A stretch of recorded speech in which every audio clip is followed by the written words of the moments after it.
tonton balik dalam FB, sahabat FB. Nanti saya jemput tuan-tuan dan puan-puan ke sahabat Baki di FB.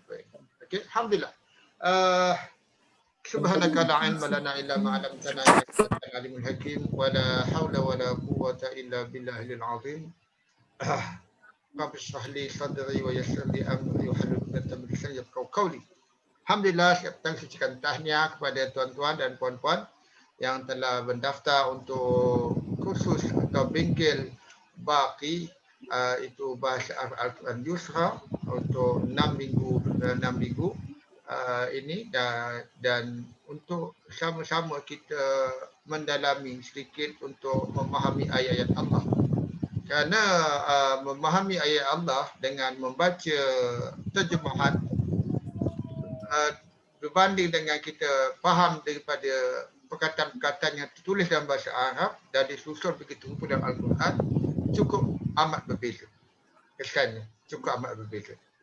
Jadi itu. Jadi kursus bahasa Arab Yusra ni saya telah bentukkan sejak 2017 dan ia berasaskan pada pengalaman saya sendiri. Seperti saya kata tadi, saya sekolah di Singapura. Di Singapura tak ada kelas agama. Sampai umur 18 tahun memang belajar baca Quran je lah. Dengan ayah saya, semoga Allah merahmati dia, meninggal sejak umur saya 11 tahun.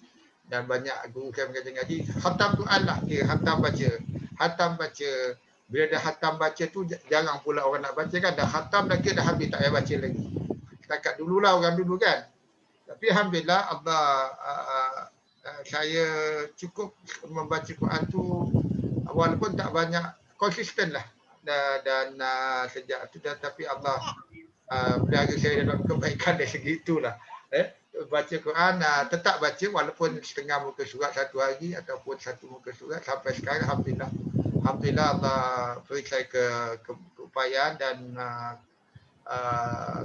keupayaan dan juga keberkatan dan rezeki saya menghafal Quran setiap kurang pada 40 hari insya-Allah. Dengan memahami makna-makna yang saya baca itu. Jadi itu pengalaman saya sebagai seorang yang bukan belajar agama ataupun ikut kuliah agama daripada kecil, tapi bila saya sampai di sini dan saya ingin faham Quran dan saya kaji, dan itulah pengalaman saya kongsikan supaya dapat dimanfaatkan oleh lebih ramai orang lagi insya-Allah.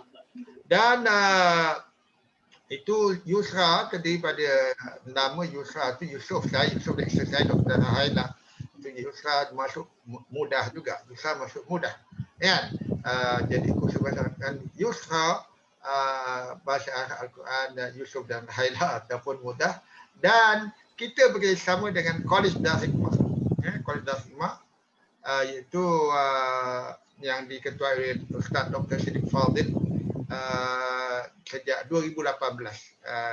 This joint promotion antara saya iaitu Baqi Association dan College Darul Hikmah. Dia satu college pengajian tinggi Islam yang terawal ditubuhkan di swasta di Malaysia sejak 1989. Dan jadi ini latar belakang saya. Saya bukan ustaz, tapi sekarang ramai ustaz panggil saya ustaz, profesor bahasa Arab panggil saya ustaz, wallahu alam. Jadi tak apa. Dan saya mendalami bahasa Arab ni, saya hadir kelas Furqan 2010,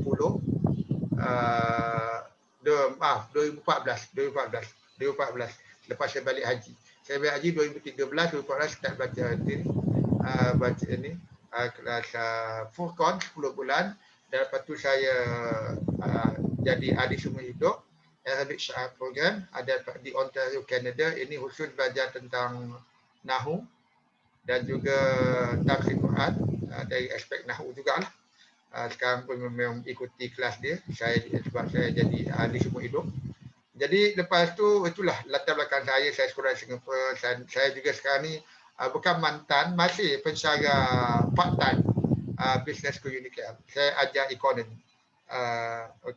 Itu latar belakang saya. Jadi yang pentingnya saya bukan latar belakang ustaz, tetapi sekarang saya boleh faham apa yang saya baca daripada Quran, walaupun tak 100%, more than 90% pun dah bagus. Kalau tuan-tuan dan puan-puan mula dengan 10% pun dah bagus. Lepas tu naik sampailah, insyaAllah.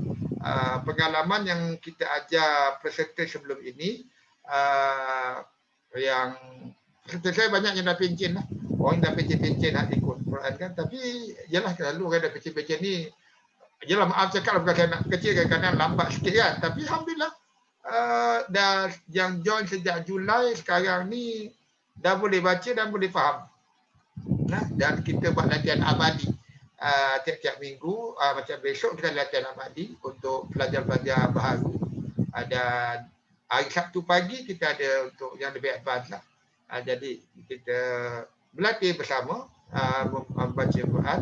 Kalau untuk hari Sabtu kita mula pada Al-Fatihah dulu. Sekarang ada ayat terakhir pada surah Al-Imran. Dan insyaAllah hari Sabtu kita mula pada An-Nisa. Dan yang hari Jumaat pagi itu surah Al-Buruj minggu lepas. Minggu ni the next surah lah insyaAllah. Okay. Right. Jadi apa membuat saya terus nak mengatakan bahawa nak menyampaikan ilmu ni, kongsi ilmu ni kepada orang ramai, sebab inilah janji Allah. A'udzu billahi minasyaitonir rajim. Wa laqad yassarnal Qur'ana lidzikr fahal min mudzakir. Dan sesungguhnya kami telah mudahkan Al-Quran bagi peringatan, bagi pelajaran. Fahal, maka adakah dari golongan yang ada mereka yang ingin ambil pelajaran, ambil ingatan, peringatan. Okey, jadi yang pentingnya laqad yassarnal Qur'ana lidzikr. Allah dah mudahkan. Itu janji Allah. Allah mudahkan. Allah mudahkan, maksud mudahlah untuk kita fahamkan. Kalau nak mudah nak faham, mudah nak ambil pelajaran, mesti mudah kita boleh faham, kita baca, kita boleh faham mudah. Itu yang saya nak buktikan. Dia mudah sebenarnya. Jadi kursus ni akan memberi gambaran menyeluruh tentang konsep dan juga kaedah nahwu dan saraf serta ciri utama bahasa Arab untuk membolehkan peserta memahami kebanyakan ayat-ayat Al-Quran. Okey. Iaitu dalam lebih 90 bahasa insya-Allah. Lepas ikuti jelah tentu dalam 6 minggu ni. Dalam 6 minggu ni ada apa? Kita ada bina ilmu asas dan juga kita berlatih, dan lepas tu latihan amal. Jadi tuan-tuan dan puan hanya bayar untuk hadir bengkel. Lepas bengkel boleh latihan amali secara percuma, boleh hadir pada kelas atau boleh tonton rakamannya di FB. Itu ikut masa-masa masing-masing lah. Okey. Dalam sistem saya mengajar ni, kalau ada soalan nak tanya, sila tanya terus. Okey. Biasa saya akan tanya. Okey. So apa yang kita akan belajar sepanjang kursus? Pertama, kita akan bandingkan bahasa Arab, bahasa Melayu, bahasa Inggeris. Kerana untuk membelajar satu bahasa, lebih baik kita bandingkan dengan bahasa yang kita biasa. Kalau kita biasa dengan bahasa Melayu, kita bandingkan. Dan bahasa Arab dan bahasa Melayu cukup rapat. Banyak perkataan dalam bahasa Melayu tidak asal bahasa Arab. Kalau kita tak perasan, cuma ada diubah sedikit. Tapi kalau kita pergi kepada kata dasar atau root word, iaitu 3 huruf yang sama, kita akan perasan yang ia itu adalah perkataan Arab. Dan kita banding dengan bahasa Inggeris, sebab saya pun latar belakang bahasa Inggeris. Saya pun mengajar bahasa Inggeris dulu. Dan jadi itu kita bandingkan supaya kita faham. Dan bagaimana mengenali ganti nama bahasa Arab. Ganti nama ni apa? Ganti nama pronoun. Iaitu saya, awak, dia, kami, kamu, mereka. Itu kan orang pertama, kedua, ketiga. Itu panggil ganti nama. Atau dalam bahasa Arab panggil dhamir lah. Dan kenapa kita nak belajar ganti nama dulu? Sebab ganti nama ni lebih 1/3 kata nama Quran ganti nama. Lebih. Quran tu ada lebih 75,000 perkataan. Dan 1/3 dalam 24,000 lebih tu adalah ganti nama. Bermaksud ganti nama kita boleh ingat hanya 12. 12 dalam Melayu kuranglah, dah agak sebab dia ada untuk lelaki, perempuan, lepas tu untuk satu, dua dan ramai kan. Melayu hanya satu dan ramai. English pun satu dan ramai. Singular plural. Saya agak lebih sikit. Tapi 12 ganti nama diulang-ulang dalam Quran sebanyak 24,000 kali. Maksud kalau kita boleh kenal ganti nama dalam Quran tu, 1/3 Quran dah kita tahu dah makna dia. Itu pendekatan saya. Ya. Lepas tu mengenali kata sendi dan kata hubung. Kata sendi kalau yang ni untuk khususnya orang Singapura kan, saya pun istilah dia pun saya tak baca sangat kat dalam bahasa kita belajar di Singapura, belajar bahasa Melayu sebagai bahasa kedua. Itu beza dengan bahasa Melayu di Malaysia. Di kata sendi ni preposition dan kata hubung conjunction. Dia ada. Kita belajar. Ini pun diulang-ulang. Kata sendi dan kata hubung tak sampai 20 lah yang perlu kita kenal. 20. Dan ini diulang-ulang sampai 15,000 kali. 15,000 kali. Jadi ini pun jadi antara ganti nama dengan kata sendi dan kata hubung dan kata-kata yang berulang-ulang itu separuh dalam Al-Quran. Separuh. 50%. Jadi kalau kita kenal yang tu, tak payah hafal pun. Kita akan cuba kenal, kita akan jumpa dalam satu muka surat tu kita akan dapat 1/3 daripada jumlah perkataan tu adalah sama ada ganti nama atau kata hubung. Separuh. Okey. Okey, kita akan cuba kita akan kenal kata nama. Iaitu isim. Dalam bahasa Inggeris nouns. Nouns, kata nama isim serta terjemahan dalam Al-Quran. Sebab Al-Quran ni adalah jadikan ikut pattern, banyak pattern. Bentuk perkataan dia pun ikut pattern atau wazan. Dia bagi wazan lah, tapi bahasa Melayu bentuk. Jadi kalau bahasa Inggeris lebih senang kenal pattern. Dia ada pattern dia. Maksud dia huruf word, 3 huruf, lepas tu dia bertambah depan, belakang, tengah, baris bawah, baris atas itu memberi makna yang khusus. Itu dipanggil syaraf lah. Itu kita panggil syaraf. Jadi kita akan belajar 3 bentuk isim. Bagaimana kita kenal 3 bentuk kata perbuatan, fi'il atau verb, kata perbuatan verb. Itu pun kita boleh kenal dengan mudah. Dan kaedah baki ialah kita kenal dan kita baca Quran.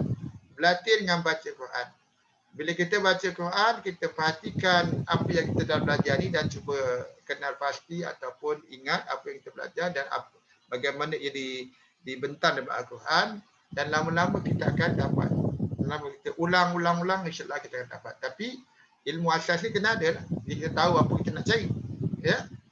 Okey, terus kita akan belajar tentang nahwu. Ini dah bab nahwu. Yang tu bab nahwu ini dalam modul 5 lah. Kita kenal pada nahwu. Iaitu mengapa baris huruf terakhir perkataan berubah-ubah. Itu nahwu. Huruf terakhir dia macam Allah, huruf terakhir dia ha. Kenapa ada Allahu, Allahi, Allaha? Kenapa ada Muhammadan, Muhammadin, Muhammadun? Itu nahwu. Kita kenapa? Dan kita akan belajar 2 jenis frasa atau phrase. Iaitu 2 perkataan yang digabung dan menjadi satu makna. Daripada 2 makna jadi gabung jadi satu makna. Itu phrase. Kita ada 2 jenis itu. Dia ada 5 hingga 6. Tapi saya cuma hanya 2 frasa yang cukup penting. Dan nombor 8, kita bagaimana mengenai 2 jenis ayat dalam Al-Quran dan apa yang perlu diperhatikan. Iaitu what we call jumlah ismiyah, jumlah fi'liyah. Iaitu sentence. Whether it's a nominal sentence yang berasaskan nama atau noun, dan sentence ataupun ayat yang berasaskan perbuatan. Dalam Al-Quran ada bahasa Arab ada jumlah ismiyah, jumlah ataupun ayat isim, ayat noun atau ayat fi'il, ayat perbuatan. Itu apa yang kita perlu perhatikan. Lepas tu kita akan sentuh hal-hal khusus yang di Al-Quran, modul 7, dan terakhir kenapa perkataan tidak ikut pattern atau huruf. Yang tak ikut pattern ni kurang pada 5%. Yang lain semua ikut pattern. Dan bila kita lama kita faham pattern, baik pattern bentuk perkataan, pattern ayat, pattern bahasa, insya-Allah lama-lama kita akan dapat memahaminya. Ada soalan setakat ni? Kalau tak ada, saya teruskan. Okey, kenapa belajar bahasa Arab? Al-Quran.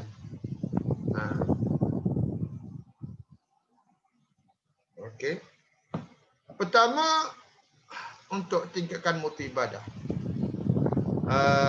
Bila kita baca Quran, kita orang Melayu rata-rata boleh sebut setiap perkataan. Kan? Dengan baiklah baca. Tapi kita tak faham. Tapi kalau kita faham, kita lebih seronok baca Quran. Cukup seronok. Cukup seronok. Datang kemanisan baca Quran. Sebab kita tahu cerita dia. Walaupun dibaca ulang-ulang. Kalau buku lain kita baca ulang-ulang dan apa kita boring. Kata Al-Quran tidak. Subhanallah. Cukup manis. Dan apabila waktu solat itu. Waktu solat. Khususnya waktu tahajud. Itu yang dipanggil kalau tadabbur Al-Quran itu. Yang sebaiknya tu yang sebenarnya tadabbur dalam solat. Sebab apa? Bila dalam solat, kita berdepan dengan Allah SWT dan kita baca kalam dia. Ayat-ayat tu, perkataan-perkataan dia kepada dia balik. Kita baca ayat Quran tu kepada Allah semula. Kepada Allah. Allah dengarkan apa kita baca. Dan itu memberi kita kesedaran untuk betul-betul tadabbur. Kita faham, pasti kita relate, kita reflect masa tu. Dan itulah yang boleh datang kehusukan hingga boleh menitiskan air mata. Itu. Right? Dan sebagai motivasi agama rasa lebih kelazatan mencegah ada. Ni kalau dah saya kata tadi dah. Lebih lazat insya-Allah. Dan itu menjadi dorongan motivasi saya baca Quran. Alhamdulillah. Sejak 2015 ke 2015 kot. Saya dapat khatam lah setiap bulan.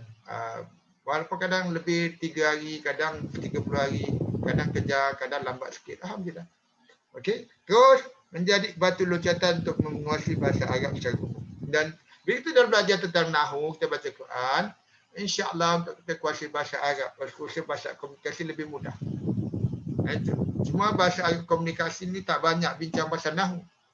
Dia lebih pertuturan kan. Dia tak bincang Nahu dan Allah alam. Saya pernah diminta mengajar teknik paki ni kepada pelajar-pelajar Form 6 Sekolah Menengah Agama Pusing 11 Putrajaya. Sekolah ni sekolah semua hafiz. Masuk dah Form 6 dah hafaz 30 juzuk. Jadi bila saya ajar teknik saya macam nak faham, baru mereka kata, mereka mengaku, Ustaz, kami sebelum ni kami baca kosong aja. Kami baca sebab dia hafal laju kan, kosong. Tapi setelah hadir kursus Ustaz, baru kami dapat memerhatikan dan lebih menghargai apa yang kami baca. Dan guru saya, Mufti Yusuf Mulan kata, guru dia katalah, dia kata, hanya mereka yang tahu Nahu dan Saraf yang benar-benar boleh menghargai kemukjizatan Al-Quran. Itu perkataan dia. Dan saya mengalami itu insya-Allah. Dan itulah yang saya nak kongsi, mudah-mudahan lebih ramai lagi dapat menikmati mukjizat yang diturunkan oleh Allah SWT sehingga akhir zaman. Itu Al-Quran. Bukan hanya setakat dibaca tanpa makna tapi dapat dimengertikan. Okey, terus kita mula insya-Allah. Sekarang kita bandingkan bahasa Melayu dengan bahasa Inggeris. Okey. Kita ada bahasa Melayu yang biasa kita ada kata nama. Saya tak tahu lah istilah Indonesia ya Pak Anton ya. Tapi mungkin boleh ikuti. Ganti nama atau ataupun adjektif ataupun rupa kata, nama-nama khas. Nama-nama khas Kuala Lumpur, KLCC, Putrajaya, Jakarta, itu kan nama khas. Kalau adjektif maksudnya cantik, besar, tinggi, ganti nama, awak, saya, dia lah. Kata nama semua benda lah. Semua benda itu kata nama. Kan? Dalam bahasa Inggeris ada noun, pronoun, adjective, adverb. Ya. Lepas tu kita ada kata perbuatan, kata verb.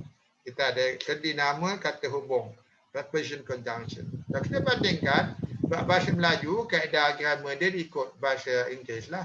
Sebab kita dah dikuasai oleh Inggeris begitu lama kan. Jadi kita macam nak terjemahkan bahasa Inggeris. Jadi kita ada dalam 7 hingga 8 jenis-jenis perkataan. Ya? Tapi bahasa Arab ada 3 saja. Yang kita ada fi'il, perbuatan, kita ada haraf, kata sendi. Jadi selain daripada fi'il, selain daripada verb, selain daripada preposition conjunction, itu adalah isim, noun. Bagi isim. Isim is more than noun lah, betul lah. Isim. Dia nak kenal, kita kena kenal apa itu perbuatan.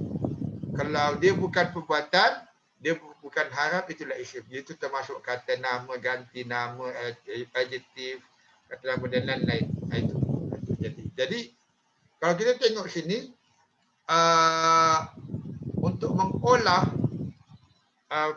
jenis jenis perkataan dalam bahasa Arab, kita perlu olah hanya 3 jenis perkataan.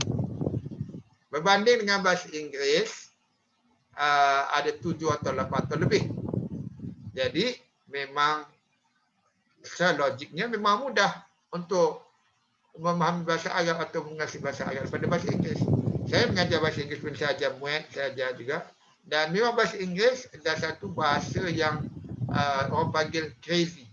Crazy maksud dia tak ada format tertentu, tak ada pattern.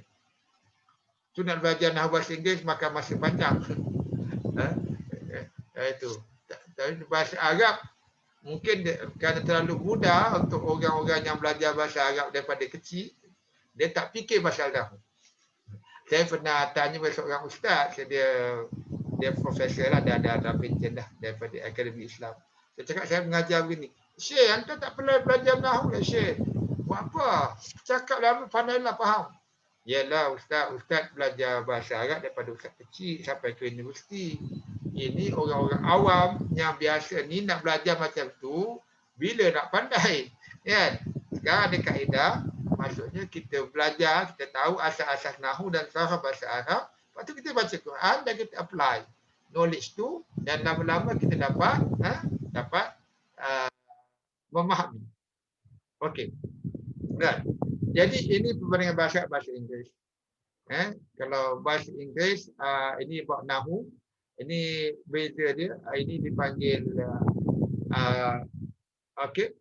Kita tengok urut-urut perkataan bahasa Arab ni, sebentar belakang ada kau Yusufu, belakang fa ada dengan dhamma. Ini istilah tak tahulah Puan Hania dengan Puan Iliana, Cik Hai pun, saya di Singapura ni cakap baris depan lah kan. Baris kampus kamu dah tukar, dah pakai dhamma. Silakan dhamma dah hujung dengan dhamma, ni hab dengan baris bawah dengan kasrah, dan ada yang ada kasrah, ada dhamma tu huruf terakhir lah. Asyara, baris fathah, kaukaban, fathah ini.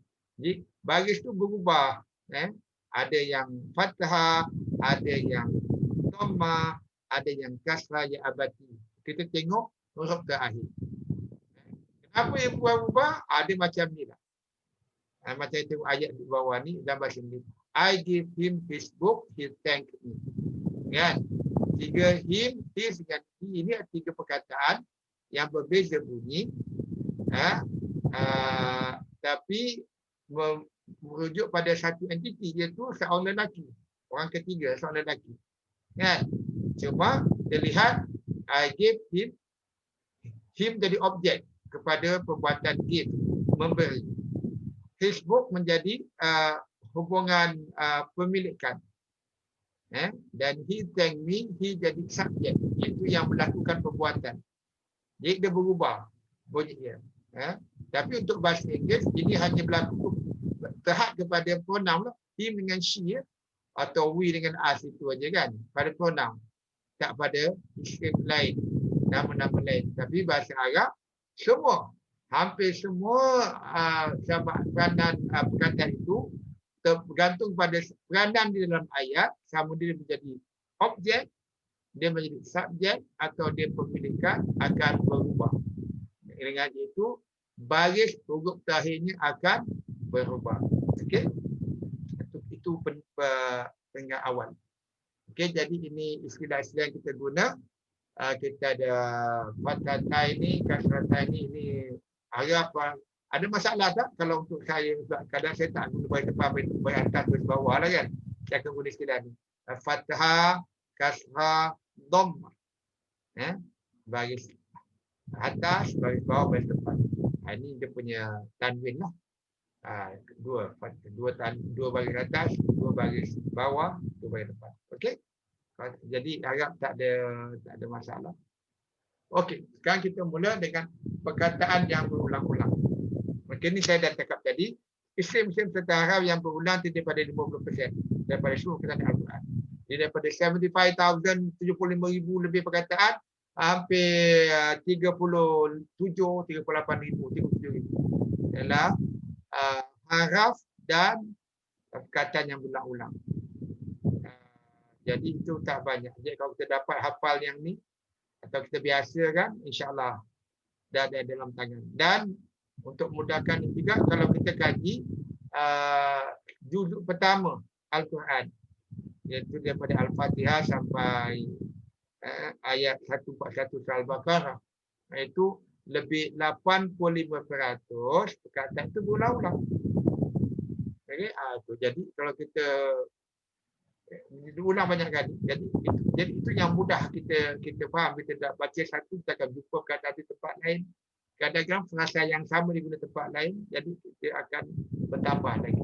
Tapi lebih kita kenal. Dan tambah penggunaan kata dengan selalu serta. Jadi penggunaan kata atau vocabulary bila kita selalu baca Quran, insya-Allah dengan bantuan terjemahan, dengan bantuan apps, kalau nanti saya akan tunjuk apps ini. Okey. Nah, sekarang kita mula dengan ganti nama perkataan berulang-ulang. Ya ni biasa dengarlah kalau orang yang saya yakin tuan-tuan dan puan-puan semua cukup rapat dengan Al-Quran.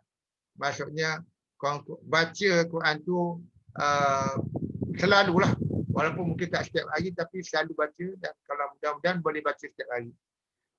Baca setiap hari, dan insya-Allah dan kita akan jumpa perkataan-perkataan kan, huwa, huma, hum, hiya, huma, hunna, anta, antuma, antum, anti, antuma, antunna, anna. Jadi nak hafal ke Ustaz? Tak payah hafal. Cuma perhatikan perkataan yang paling banyak berlaku dalam Al-Quran. Al-Quran ni ialah kisah-kisah. Kisah-kisah Nabi dulu, kisah-kisah kaum-kaum dulu, dan kisah semua. Jadi dia cerita tentang manusia. Banyak cerita manusia. Jadi dan cerita untuk cerita orang ketiga lah. Kan Allah ceritakan kepada kita tentang apa yang berlaku pada zaman dahulu. Jadi orang ketiga, jadi yang paling banyak diulang huwa, hum. Huwa, hum paling banyak. Hiya pun ada hiya. Hiya pada dia sebab hiya dia panggil benda yang bukan manusia, kalau dia plural akan dirumus dengan hiya. Jadi hiya ni banyak juga. Iaitu she lah, ni she. Huwa dia lelaki, he. Hum they. Hunna they atau them lah, they. Hunna untuk perempuan. Dia tak banyak. Yang paling banyak huwa, hum. Ingat ni. Huwa, hum. Ana, aku, saya. Nahnu, kami. Dan betul anta, antum lah. Anta, kita selalu tahu anta lelaki kan. Anti perempuan. Anta, anti. Dia huma, antuma ni tak payah apa sangat. Kita akan jumpa nanti. Lepas tu antum. Yang paling banyak ini. 6 ni. Huwa, hum. Anta, antum. Ana, nahnu. Anti tak banyak dalam Quran. Jadi kita kenal lelaki cukup. Kita kenal lelaki yang lelaki, bila kita jumpa perempuan harus kita kenal. Kita tahu. Sebab dia bukan lelaki, dia perempuan lah. Kan? Kalau kita biasa nantilah. Jadi yang saya ingat ni, hiya pun ingatlah hiya. Hiya dia. Jadi huwa, hum, hiya, anta, antum, ana, nahnu. Itu yang biasa kita dengar. Okey, ada soalan? Okey, jadi cuba ingat perkataan tu. Dan kata-perkataan ni dia tertulis dalam Al-Quran sama ada dia terlekat atau terpisah. Terlekat atau terpisah. Maksud terlekat bila dia terlekat pada perkataan sebelumnya.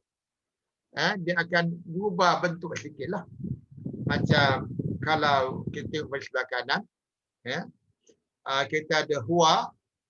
Bila dia terpisah daripada perkataan lain, dia akan huwa. Dia tahu tu dia. Dan bila terlekat, maksudnya dia terlekat pada perkataan sebelumnya. Macam kitabuhu,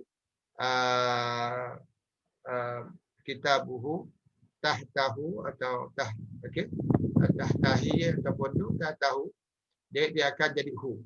Huwa akan jadi hu. Jadi kalau di belakang ada hu tu, wujud pada huwa. Huma tetap huma. Hum tetap hum. Hiya untuk she jadi ha alif. Kalau dia jadi belakang, di belakang perkataan. Ini yang berlaku banyaklah. Huwa hu, hiya ha. Huma huma, hunna ni pun tak banyak. Anta jadi ka. Anta jadi ka. Kita tak cakap kitabu anta. Kita buka buku engkau. Dia tak cakap kita buat anta, kita buka. Dan bila dia terlekat pada perkataan kita buka, ma'is muka, dia tak tanya ma'is mu anta, ma'is muka. Jadi ka tu rujuk pada anta. So di sebelah kiri kita antuma jadi kuma. Kuma ni dalam bahasa kamu samalah. Kuma kaf dengan mim. Ambil huruf akar dia kami. Jadi antum jadi kum. Pun jadi kamu, kuma dua orang, kum, kamu, antum, kum. Anti jadi ki.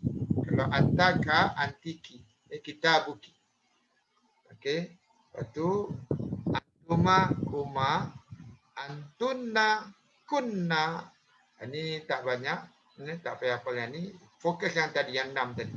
Ana, saya, jadi sama ada dia sambung dengan ya atau nun ya.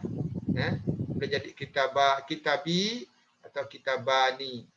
Dia belakang ya atau nun ya itu masuk ana dan nahnu hujung jadi na, nun alif na. Jadi fokus pada huwa, hu,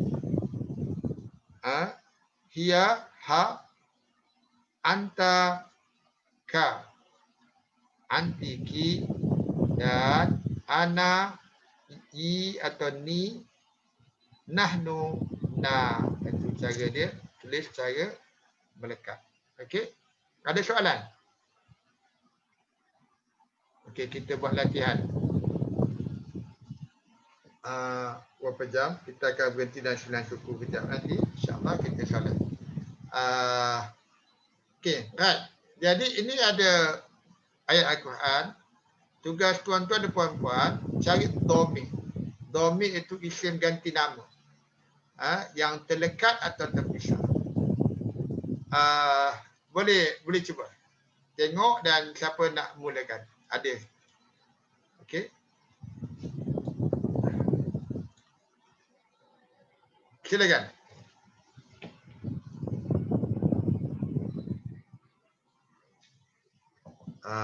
Saya akan stop recording.